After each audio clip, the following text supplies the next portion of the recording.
Welcome to Beyond Rockets. Hope you're having a great day. My name is Clark Dunn, and I'm your host. Get ready to enjoy some awesome conversations from Huntsville locals about cool work they are doing right here in the Rocket City. You can connect with us on social media at Beyond Rockets, and if you're interested in doing a podcast yourself, I'd love to hear from you. You can visit my website, beyondrockets.com today, or connect with me on LinkedIn at Clark Dunn. Sit back and enjoy this episode of Beyond Rockets. Jack Fite, welcome to the podcast. Glad to be here. Yeah, I'm looking forward to having this conversation, talking a little bit about your background, the history of the company that we're talking about today, Fite Building. Before we kind of dive into that, give us a little bit of a kind of background on who you are. Well, I appreciate you inviting me up here. I had my daughter had to explain to me what a podcast was, so I very much appreciate it, Clark. Glad to be here. Well, I've grown up in North Alabama, specifically over in Decatur, and went to Auburn University for school and graduated and spent 2 years in Birmingham working for a large general contracting firm in the mid-1980s, and then decided to come back up here and kind of start things on my own with my brother. And he had a partner, and we started from there. And so it's been a great run. And this year we're actually celebrating our 50th year in business. Wow. Our company. I've been there for 39 of those years, but going on 40. Yeah, and so, but you've kind of been in the construction realm kind of growing up. Talk a little bit about the family business that you've had, that your family has had in North Alabama and Decatur, that kind of got you your first sort of introduction into construction. Well, my father, my dad, and his two brothers, and another gentleman later on, owned Fite Lumber Company. And I have two brothers that run Fite Lumber Company now, and it's a great business. They supply primarily home builders all over North Alabama. Mainly in Huntsville, Decatur, and Athens, and so it was always a cool thing for me on the road to see a Fite Lumber Company truck delivering stuff. But I grew up there and had a lot of character building. You know what I mean? It was tough work. Yeah. And I always liked that growing up, but I was ready to get off the lumber yard. And then, so I mean, at the time you definitely didn't think about that construction would be something, or did you have this idea that maybe you would do something in the family business, or was there always that, hey, I'm going to go to college and then find my own path? That's a good question. I remember thinking that I might come back and work at the lumber company and wanted to grow that business. But we had at the time quite a few cousins and quite a few people that were involved in the lumber company. And so my brother Bob, who's 12 years older than me, had graduated from Auburn University and had come back home and started a company called Hendricks and Fite Construction Company with his college friend, fraternity brother of his from Florida, and convinced him to come up. And they had this business going, and I know they were struggling, but in my eyes, they were killing it. Oh, yeah. And so I think when I went to school in 1981, I wanted to go into construction. I thought that's kind of what I wanted to do. I've loved the idea that you can change the landscape. I mean, we're going to do something either positively or negatively to our community, right? And I wanted to be. I thought it was something that was in some ways was out of my comfort zone. But growing up in the lumber business, I was around contractors most of my life, so I liked the business. So even in school, I started in civil engineering, and after 2 years, I decided I wanted to transfer into building science, which is in the School of Architecture at Auburn University. And my brother had graduated in building science, and for my thesis, I actually wrote my thesis. You form a company, and you play out the whole part of it and actually bid a job, get it, and run it on paper. And my company was Fite Brothers, and it was based in Huntsville, Alabama, and grew with the growth of the government influence in Huntsville. And that's kind of how the narrative of imaginary company started. And what year was this that you did that It's thesis? 1984 and 85. Yeah. Graduated in 85, but my senior course, so it was in 85. Yeah. Wow. And then, I mean, it's crazy to think that, I mean, your thesis kind of came true. It did. And I think that's ultimately why I end up, when I talked, I said, you know what, that's what I was supposed to do anyway. So I did it, and kind of came back in with him in 1987 in a company called Hendrickson Fite. And they were primarily a design build commercial contractor, small company. And we started growing it early on. Yeah. And at the time when you came back, kind of up until 2007, was most of y'all's work, almost all of the work, I would assume, was North Alabama, Decatur area, Athens, yes. Huntsville kind of thing. It was. And you know, we haven't changed a whole lot. How big was the company at that time?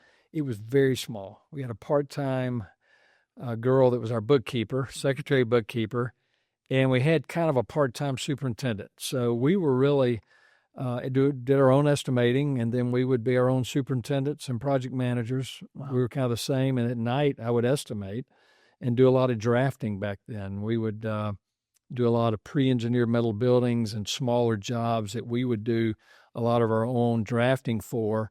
And if the building departments required a stamp, then we would go hire an architect and engineer to stamp the drawings. But we did a lot of our own drafting. So a lot of your time at that in that window up until 2007 and maybe even early 2000s, you were on site a lot of times. Like it wasn't a lot of, you know, maybe in the office doing this or in meetings. You were on job sites. You were kind of firsthand in it. Absolutely. And just kind of growing and just kind of seeing where it would take you. Yeah, well, it was not so much of that. It was necessity. You know, we were wanting to feed our families. And so why would I go hire someone when I can be on the job site, and then at night, you know, I can estimate or whatever. And so it wasn't so much, you know, we didn't have a lot of balance in life, family back then. It was just work. Yeah, you know, and I don't remember missing out, and I don't remember my family missing out very much, but there were a lot of long nights, and it was good. But really starting in about 94 when I bought my brother's partner out, and we changed the company name to Fite Building Company, hired several superintendents that didn't want to work at a big company that was here in North Alabama. It's funny that we're actually in their old building now, our main offices. It's kind of funny how that works. But hired a project manager estimator who's been with us now for, 32 years. And it allowed me to concentrate more on project management and running the company.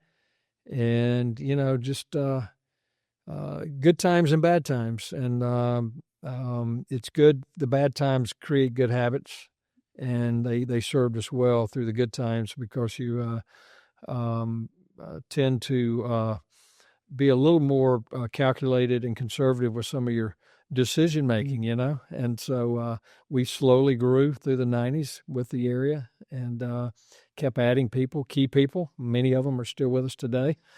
And, so no, I'm not as involved with the projects or on the projects like I used to be. Yeah. And then in 2007 is when you bought your brother out. Yes. And kind of became, had complete stake in the business. Was that when you became the CEO of the company? Yes. 94 to 2007, I was vice president and half owner. Bob and I own the business together, and he's the kind of guy that everybody in Huntsville, North Alabama knows Bob Fite. And he's a dynamic personality, an expert chef, a competition barbecue champion in Alabama 7 times, one in Kansas City, you name it. But he's a dynamic personality and never treated me like a little brother. He's 12 years older, and just, if I wanted to do something, he was all for it and backed me along the way. So that was great. And just from some different interest and the way the business was going and some of the risk we were going to have to take, bought him out in 2007. And it's gone fast since then. Yeah, I mean, it seems as though Fite and the company itself and Huntsville's growth, North Alabama's growth, have kind of run parallel to each other. I mean, in 2007, I mean, obviously from 94 to 2007, you had grown, you had added people, you had kind of gotten into your role as more of the owner at that point, kind of trying to see that for growth of like, hey, Huntsville, you kind of started to see things, but really, I mean, no one could have expected what we see today. Yeah. Talk a little bit about, I mean, in my head, I can see construction. I can see kind of the growth of North Alabama and really of like a 2015, 2017 timeframe, paused a little bit, but probably kind of still ramped up in 2020. And then now the last 3 or 4 years have just been crazy. From your perspective, as you've seen, do you see stages from 2007 to today, or 2007 to even maybe 2020? Do you see stages of, okay, I can remember this period of time as being really kind of growth heavy, and then allowing you the time to also think of, okay, how do I get the business to sustain the growth that we're having? Because like, I mean, you would love to bid everything and you would love to do everything, but you also know kind of as your team's growing, how do you kind of make that balancing act? Yeah. How did you kind of like look at, I mean, Huntsville and the area is just insane. Like how do you look at, continuing to get new work, but then also making sure that your team and the infrastructure is there to support it? Yeah. Well, that's a good question, because the life of a contractor is one day you don't have any work, and what am I going to do with all these people and equipment? The next day is I got too much work. Where am I going to find more people and equipment, right? So a lot of things have impacted that. You say starting in 2007, for instance, that was 2007, 8, 9, tough years. Major recession around the country, but not for our company, excuse me. There was a big tornado storm came through, and we just finished a big industry over in Decatur and had to rebuild the whole thing. Nobody was hurt in the storm. It saved us. And one thing about our company early on, we diversified. We used geography as our market, which isn't always great. A lot of people, for instance, will take a market like retail or healthcare or industry and travel around the country. And my brother and I early on were kind of spoiled to our own beds and like to be home with our families. And so we use more of the geography as our market. So when you came into North Alabama, no matter if you're healthcare, retail, religious, industry, manufacturing, school, institutional, whatever it is, we're going to take out the shotgun and shoot at you. Yeah. And get because it's in our area. So because of that, we're very diversified. We do a lot of different types of construction for a geographically relatively small company. So that helps serve us in downtimes and good times. We also very much so ingrained in me from my previous, when I started out, you got to be an optimist. And you got to believe in tomorrow is going to be better than today. And when you do that, you will go hire good people. And really in the 90s, starting in the really later 90s, I really started believing that. And instead of trying to do everything myself, hired people that were really smarter and better than me in a lot of cases, and let them do their job and let them enjoy the benefits of the profits and things like that we've been able to do with our company, that has incentivized people to be the best they can be, and it's been really a blessing. But yes, with the growth of the area, you've got to have people. You got to have good people. Unlike a lot of our competition, we are not just contractors. We want to be builders, and so we want to have people that know and can build themselves. You think of a builder as being the superintendent, usually on the job. Our superintendents, we want them to be able to build. If that carpenter doesn't show up or somebody doesn't show up, he can jump in and get it done, right? And because of that, you can solve problems better. there's no such thing as a perfectly built building, and there's no such thing as a perfect set of plans. You have conflicts, you have problems that show up. So who are the solution-minded people? Is it the guy that's just managing a piece of paper that contracted everything out to somebody, or is it the guy that is actually a builder and knows and understands and can, introduce solutions to problems? And that's what we've tried and strived to be, and that's who we are. And that's who we're going to stay. And at least while I'm in control now, that's good. It's hard, but it's extremely hard in today's environment where our workforce is almost entirely of Hispanic, and most of your people that grew up with their dads as craftsmen and carpenters and plumbers and electricians, their kids, and they didn't want their kids to grow up and go into the trades. So over the last 30 years, we've seen a tremendous decline in youth wanting to get into the trades. So growth, available workforce. So you get a huge influx of Hispanics and migratory people wanting to work and fill those gaps. And with the current nature and climate in Washington has made it extremely difficult. So how do we maintain ourselves as builders? How do we attract young people to come to our company and learn? We have our own craft academy where we're training people. We are very involved on the state level with the craft training.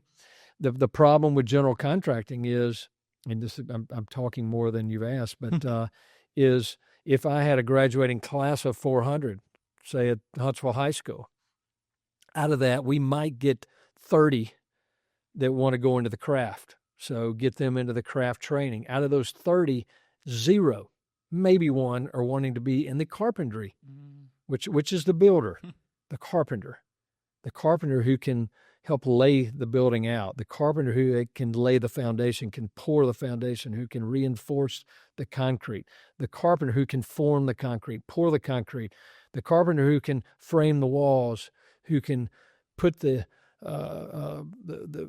knows where the steel's going, who can tell the electrician, the plumber, and the mechanical person where those walls are. So we are having to make it more sexy for somebody to be a carpenter.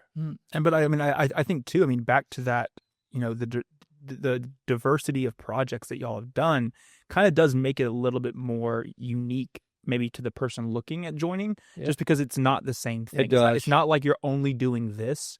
If you look at y'all's website, the diversity of projects is evident.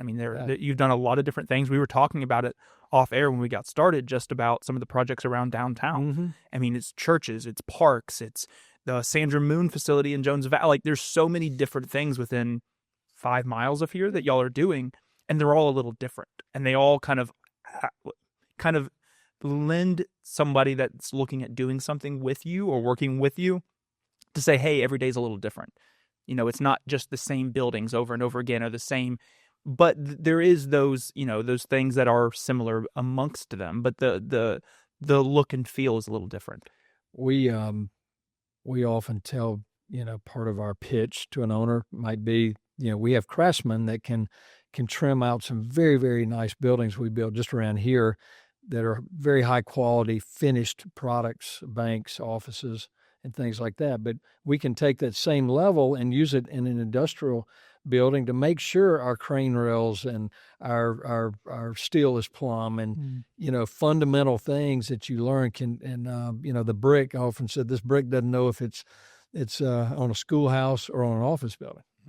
You still got to lay the brick correctly and make sure it's done and coursed correctly, and so But it's and I apologize for spilling at the mouth a little with that, but I'm very passionate about it, and to maintain that as a builder, it's a full-time job for our general superintendent, who's doing a fantastic job. Our chief operating officer, Marty Blackwood, and as well, and he is very active on state level with this. But how do we work with our politicians to figure out how to make people legal, that we could actually hire them?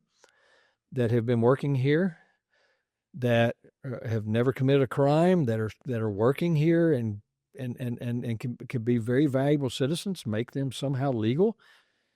How can we truly invest in our youth that, maybe going to Alabama, Auburn for 4 years, UAH is just not necessarily where you want to, the best use of your time and money if you're really wanting to get into the trades and earn an incredible living. Yeah, I mean, I think a lot of it, especially from like the local level, thinking of high schoolers and stuff like that. I recently did a podcast with the VP over at Mazda Toyota, and he talked about the things that they're doing and kind of having to attract youth into seeing what's possible. And I think it's the same thing for y'all. It's just, the understanding of what the maybe the mindset that maybe their parents have, or maybe that they have of like what that looks like versus the reality of what it is today, and the outlook of job potential and growth versus what it was maybe 20 years ago when they were growing up is very different. It is. And construction has always paid more, but in the last 10 years, it has, particularly in the craft level, has just grown exponentially higher, which is good as long as everybody can continue to pay for construction. So that's good. Where we see a difference in a Toyota, Mazda, and all these industries that are coming into North Alabama is great. It provides opportunities for us, but it also stresses our ability to be able to lure people. So if you are somebody geared toward wanting to go to the plant, do the same thing every day, have your lunch, there's nothing wrong with that. Great benefits and good pay. But if you're somebody that wants to get out and move around, work here for 5 months, work here for a year, work here for 2 months, hey, I'm going over here, then, we're the answer. And we're not the only ones in town. I think all my competition would agree with that. We want people that, not going in and building a widget every day is what they want to do. They want to learn and in a dynamic, non-static type environment. And that's construction. And for too long, the generational craft stopped about 40 years ago, where grandfather was a carpenter, dad was a carpenter, I'm going to be a carpenter. That stopped 40-some years ago. But so what we had was a deliberate movement by the government to try to get young people to go to college, which proved then the colleges started creating diplomas because they didn't know what these people that couldn't get into engineering school, couldn't get into medical school, law school, whatever. What are we going to do? We got to create degrees, community relations, or whatever it is, degrees, nothing wrong with them, great degrees. But these people that they thought by going and getting that diploma was going to solve, and the parents said, my son's getting a diploma, my daughter's getting a diploma, their problems are solved. That's the way we looked at it back in the late 70s and early 80s. So, did it? Well, they found out, no, you really didn't. So it wasn't a ticket to success. So we ended up for a whole 20 years at least having the majority of our workforce is defaulting back into construction. They knew it. Their parents, grandparents were in it. They tried to make a go, work for the local bank or whatever. And they said, you know what? I'm going to default back in to construction. One, I can make good money.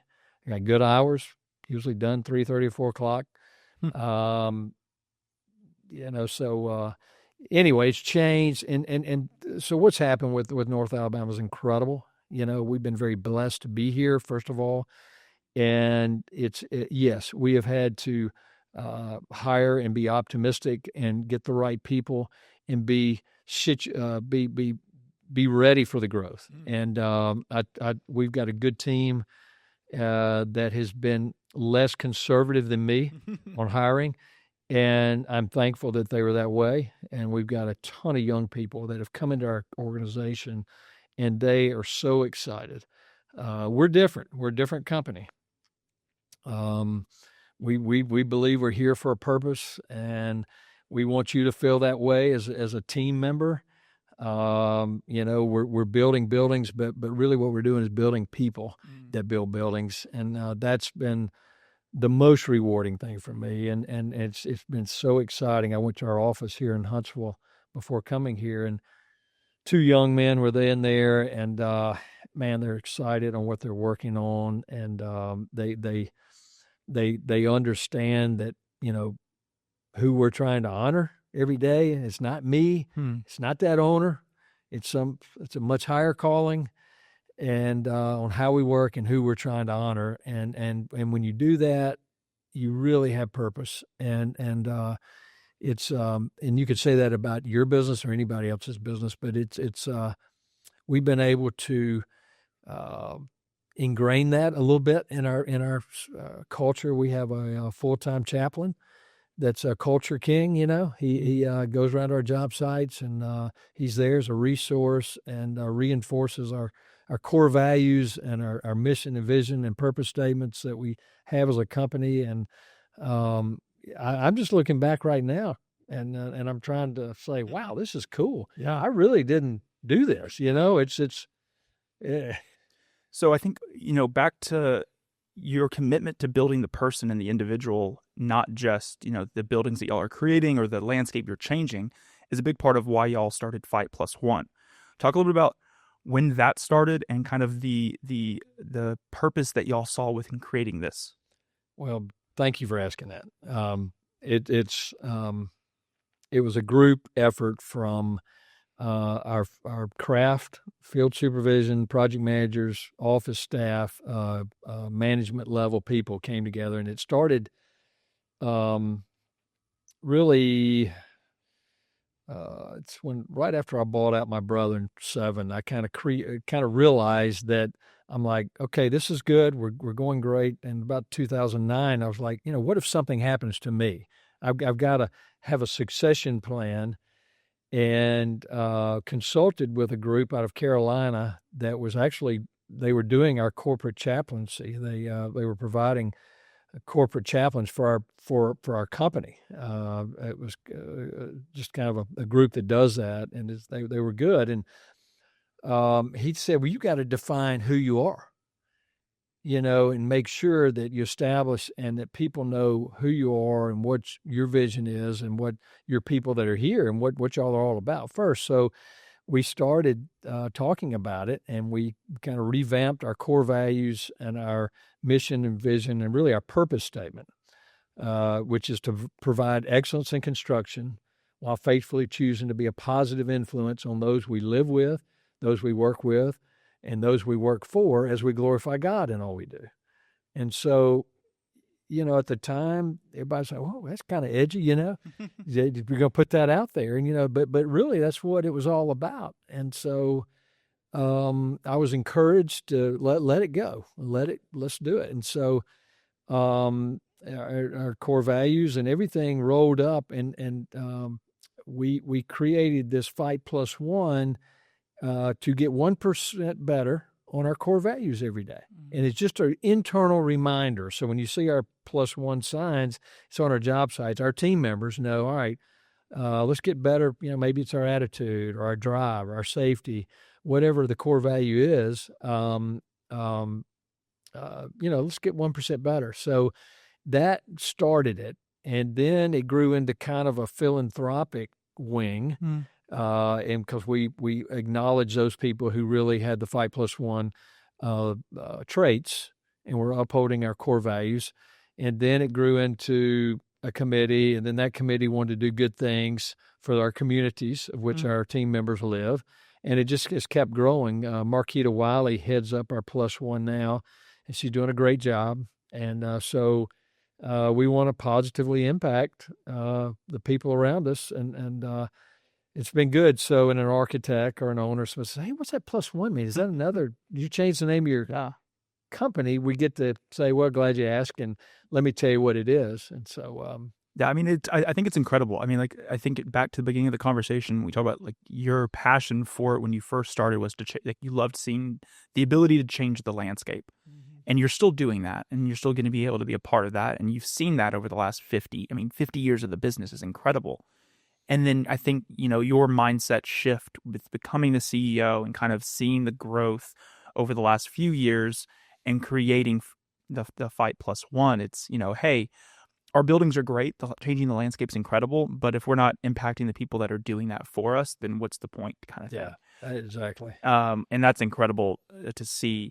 Obviously, your day-to-day has changed a lot over the years within Fite. You were on job sites, you were doing that, and now you're kind of running CEO. Obviously, you're not always doing podcasts. This is not something that you've done before. But what does a typical day look like for you? Like, what does the rest of today look like? Well, I'm in a real sweet spot right now because there are people that matter at our business that really think I'm offering and contributing to the company right now. And as long as I have them fooled, it's really good right now. But no, I'm not as involved on the job level, but I love going to job sites. So I will leave here and go by a couple of job sites before I go back to the office. And so my typical day, I like to get up early, and I like to get started early and get my mind going, and like to go to the gym and have a little quiet time, and head to the office. And my job every day is how I can help our COO and our CFO and our COO is also our president, and how I can help them and help our senior guys be successful. And I'm very involved in the youth that joins our company. I like to connect with them and strengthen our core values and reinforce them to them and help them be successful. So business development's a big part of what I do, and that's my daughter told me I need to come on here, and so meeting with owners and potential owners and working with our business development manager and making sure we are talking to the people we need to, because we always need work. If we're doing our job, we work ourselves out of a job, and so you constantly have to keep it filled, and you're the same way. We're also concentrating every day on how we're going to grow. So right now we have an office in Birmingham and office here in Decatur, but I consider Huntsville, Decatur the same office, although we have two offices. And so how are we going to grow those? Region 1, which is the North Alabama, and then Region 2 would be central, looking southeast, west of Birmingham, and grow that area is our next step. And I'm currently getting us relicensed in Georgia. We're currently licensed in Alabama, Tennessee, Mississippi, Kentucky, Texas, and we'll shortly be licensed in Georgia, then Florida. So we've got to, we got to continue to grow, and that, along with concentrating daily on how we're going to have succession with the company, from an ownership standpoint, and who's going to be taking over and leading the company in key roles. And we've got a good mixture of young talent that I feel better than I ever have felt with that. And so, you can't be CEO forever. And so like a lot of it now is, and it seems as though your thought process is, what does 5-10 years look like from here? And who are those people coming into the role? And I think, setting up stuff like Fite Plus One and other initiatives and organizations within the organization allows that legacy to really be there and to have that impact that you're wanting to see today, that you and your brother wanted to see in 94, and then what people are going to see in 2094, whatever it might be. But it's incredible. I think, the impact that you've had and that your company has had in the changing landscape, but also changing individuals. And I think, the 50 years has been incredible. This conversation has been incredible. I've really enjoyed having the time to talk to you about your story, the story of the business, the passion that you have for the individual, not just for the building itself, is evident. And we'll be sure to have everything in the episode notes, links to everything.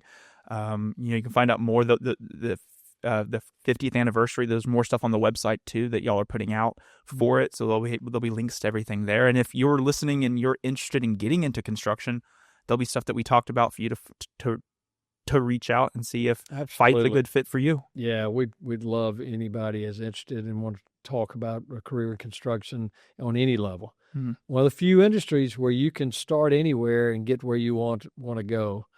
Well, thank you for having me, and I appreciate you highlighting Fite Building Company, and we just appreciate it and appreciate your interest in our company. Awesome. Well, thank you very much. Yeah, thank you, man. Thank you so much for listening to this episode of Beyond Rockets. Don't forget you can subscribe to the podcast wherever you listen and on YouTube at Beyond Rockets. Be sure to follow me on Instagram at Beyond Rockets to stay up to date with new episodes as they are released. Thank you so much for listening, and I hope you enjoyed.